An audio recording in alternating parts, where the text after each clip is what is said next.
Right now, I do want to get right into our top stories as we continue to follow the latest developments on the kidnapping of Nancy Guthrie, the mother of Today's Show co-host Savannah Guthrie. The Pima County Sheriff's Office in Arizona now saying that they have received 18,000 tips in Nancy Guthrie's disappearance, with 4,000 of those over the 24-hour period after the release of this surveillance video right there on your screen. Now, that video showing a person who investigators say is tampering with a camera at Guthrie's home in the Catalina foothills just outside of Tucson. Want to pop this up on your screen right here. This is coming in from the New York Post as the latest piece of potential evidence is a black glove seen in that photo.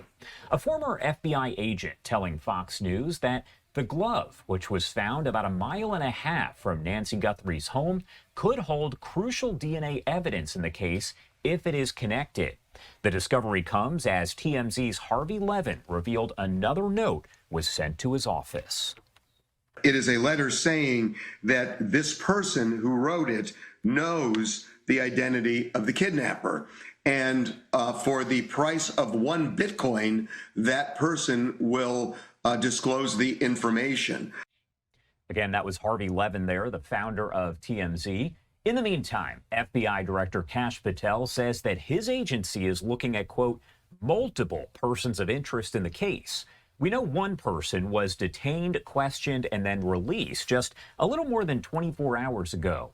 Carlos Palazuelos identified himself as that man, explaining that someone reported his eyes looked like those of the man in the photos released there by investigators earlier in the day.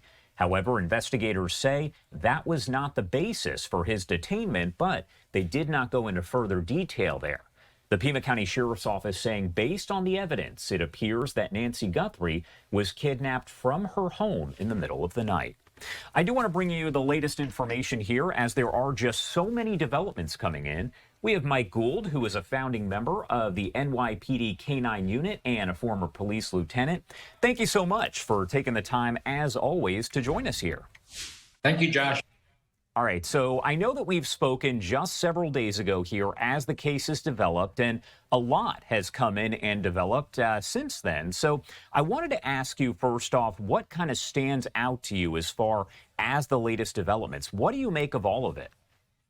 Right. Well, I'm optimistic that this case is going to be solved. Unfortunately, one of the problems is the victim has been missing now for 12 or 13 days, and she was on she was on medication for medical problems that she obviously hasn't gotten. A kidnapper isn't going to CVS to refill a prescription. So that's very concerning for me, sadly. I mean, my prayers are out and always hopeful that anything is possible. But as regarding the investigation itself, it's moving along. Law enforcement has been extremely quiet, and I praised them on our last interview because I think it was important. They came out a little hot, giving out a lot of ambiguous information, different messaging. So I'm optimistic. Of course, this video is a huge piece of evidence. The glove, it's going to remain to be seen. You know, of course, it can be a great source of DNA evidence unless the person was wearing a latex glove underneath it. This is an unusual pair of gloves, usually found when you're dealing with maybe chemicals or refrigeration. It's not a common glove, cloth glove that you would find. So that to me is all good things. This is a circumstantial case, Josh. It's going to be unless somebody confesses to this crime. So with circumstantial evidence, you have to be careful about the chain of custody of evidence, how they're dealing with evidence. And that was one of my critiques early on of releasing that crime scene too early. The house itself, there was no real, in retrospect, of course, there was no real need to do it. It's not a commercial establishment. It's not a bank. They could have kept that should have been held down till today, actually, because they keep going back and forth anyway, which is a good sign that they're returning to the scenes, these various different scenes.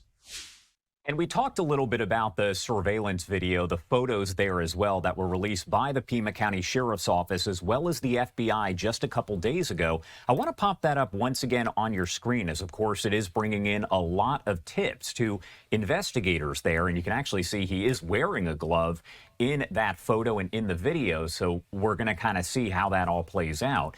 And Kash Patel saying that multiple persons of interest have been identified and are being looked into there in the case as a whole. Again, a lot of questions and still a lot of answers that we are waiting to get here. But Mike, wanted to ask you, when you look at surveillance video and photos like this, how critical can they be, even if the person's face is covered and all you can see is kind of their eyes and maybe their mouth? No, it's invaluable. Much of it is invaluable, particularly with the technology we have right now. The clothing is relatively unique. All of our clothing is unique. The question is to find identifiable factors. But it takes time, Josh, to go back to the manufacturers. They're going to identify that backpack. Many people have been reporting they know what the backpack is.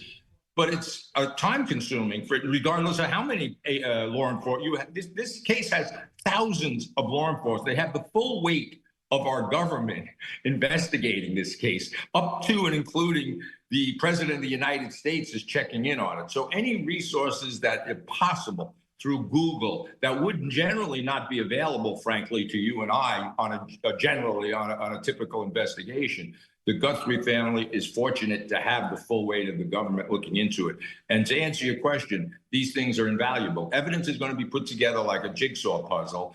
And they, as I said, they got to make sure they maintain the integrity of the crime scenes and the integrity of what we call the chain of custody. Where is that glove going? Who's analyzing it? It's very important for the prosecution part of this case. And we are keeping this video up on your screen because we want to make sure we show this person. So if anyone out there happens to recognize them, they can call FBI. That is 1-800-CALL-FBI. That's the tip line that is set up there. Now, how are investigators able to recover this doorbell footage? Why wasn't it available right away? Because in the early news conferences, we essentially heard that there was no surveillance video. And then all of a sudden, the FBI releases this. Yeah, Josh, that's a very important question because it opens up a conundrum actually for technology companies like Google or whoever it is that are really going deep down into this, what would be called residual data that is in some kind of cyberspace that I have no idea about. But they have the problem is we now know that they have the capability of doing this. And it's not something, frankly, I think these tech companies want to get involved with or have the general public or even law enforcement in some cases be aware that this technology is available, because now it opens up, you can subpoena that now. We know it's out there. I don't think many people realize that this type, including maybe some law enforcement, I know the FBI, the Secret Service, they are all aware of this technology. But now it's out there for public consumption. So it's going to represent a little bit of a conundrum for these tech companies now that are going to be subpoenaed for all this constantly. It's interesting because we know that there are now these roadside searches that are underway. We've seen a lot of video as we're looking not just right near the home, but that black glove was found about 1.5 miles away. And I want to pop it up once again on your screen. This is coming in from the New York Post. Can you kind of explain how these roadside searches work? Because, again, they're not necessarily happening right at the home, but they're happening 1.5 miles away as well. Right. So I'm assuming there's some digital data, whether it's from a vehicle that was they found to have been in the area, and it's a roadway. So obviously people discard items as they're going. It's maybe not the smartest thing in the world to throw a glove away that was used in a crime. But yeah, of course, the person has to travel from point A to point B. So they have to start making what I would call a concentric search from the beginning, from the crime scene itself, Nancy's house, and then you do a concentric circle outwardly and outwardly and outwardly. So you have to expand it. I think they had some information personally about it, but it could be just, to walk down the side of a road 1.5 miles from the crime scene is a little bit unusual to me. And that glove is pretty much standing out. One thing I would always say that the use of canines, I don't see a lot of them. To me, they're the most invaluable evidence recovery tools available to law enforcement. They're scientific instruments that they see with their nose and not their eyes. So when you see 100 FBI agents looking around, they can't see what a dog can smell. So it's always unfortunate for me that dogs are not, their dogs should be scouring that crime scene because it's a perfect environment for a police dog to recover evidence. 18,000 tips. That's according to the FBI and the Pima County Sheriff's Office. That is a lot of tips, and about 4,000 of them came in during that 24-hour period, we're told, after that video was released. So how do you kind of compare that to what you would see in maybe a normal case? I know not all cases are the same, but 18,000 tips. Right. Well, nothing. I can't think of a case in my time that a case like this got such media attention. So up into, as I said, including the president of the United States. So that's going to, of course, have people. Everybody knows this case. There's nobody except the person that was picked up on the side of the was picked up for questioning. But everyone knows this case. And then if there's a reward, the reward, in my opinion, is ridiculously low, $50,000. It should be $5 million when you consider who we're dealing with, the celebrity status of the corporations that have a vested interest in this. Yeah, they have a hard time. They got to, if there's 14,000 leads, there's a lot of whack jobs out there trying to exploit the family for money in the form of obviously ransom and so forth. So but they're going to prioritize it. I think they're on the right track. I thought personally it would have been resolved a little bit sooner, but I think, as I said a few days ago, the noose is closing, and I think something's going to pop this week. All right, Mike Gould, thank you so much for being with us here, as always, to help break it down. Anything we missed that you want to make sure to add here before I let you go?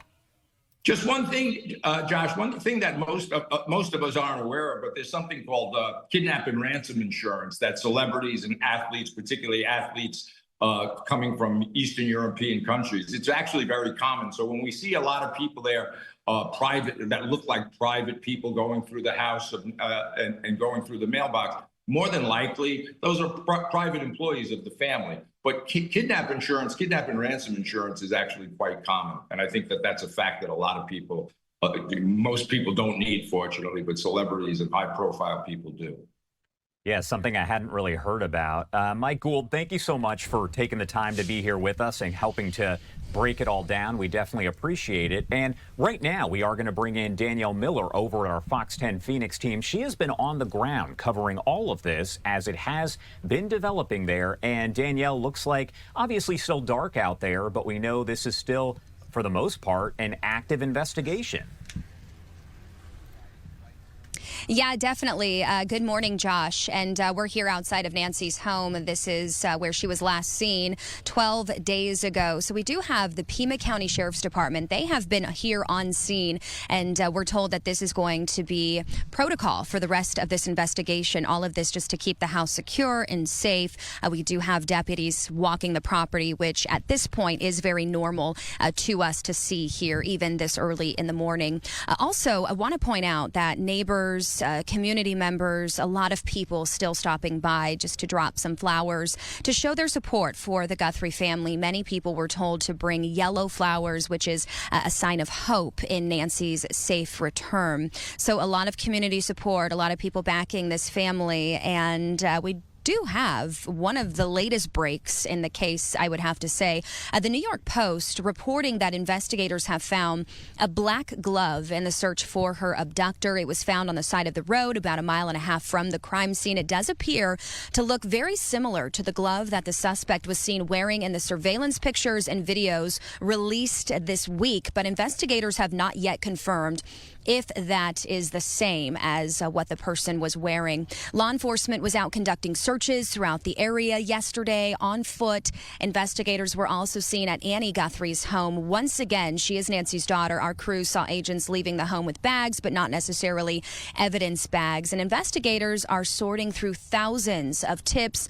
The FBI says there was an influx of calls to that tip line after the agency released video recovered from Guthrie's doorbell camera showing the suspect. And investigators are now said to be focusing in on his backpack. And there has been a lot less activity, I would have to say, yesterday as opposed to Tuesday. Tuesday, we had those major breaks in the case. We had the surveillance video released. We also had the detainment and questioning and then release of a suspect or an alleged suspect. Not sure if they're connected to this case. The FBI has not confirmed that at this point, but that person was released. So still no indication on the connection of that person to the case why the FBI initially stopped that person. We're still working to get all of those details, and we have not heard of any type of official press briefing that's going to be happening. We have continuously heard from the Pima County Sheriff's Department saying, we're not going to hold any type of press conference until there's a major break in the case, but it does appear over the last 2 days that there has been some major breaks in this case, and they're still not holding any type of media briefing. So still working to get more information today, where this investigation stands, also what is going to be happening with that glove, obviously processed as evidence. And so we're still working to get those details, still working to see if they're going to be holding any type of press briefing. But once again, out here outside of Nancy's home here, still pretty business as usual in terms of the Pima County Sheriff's Department, as well as the community still showing their support for the Guthrie family. Josh, we'll send it back to you.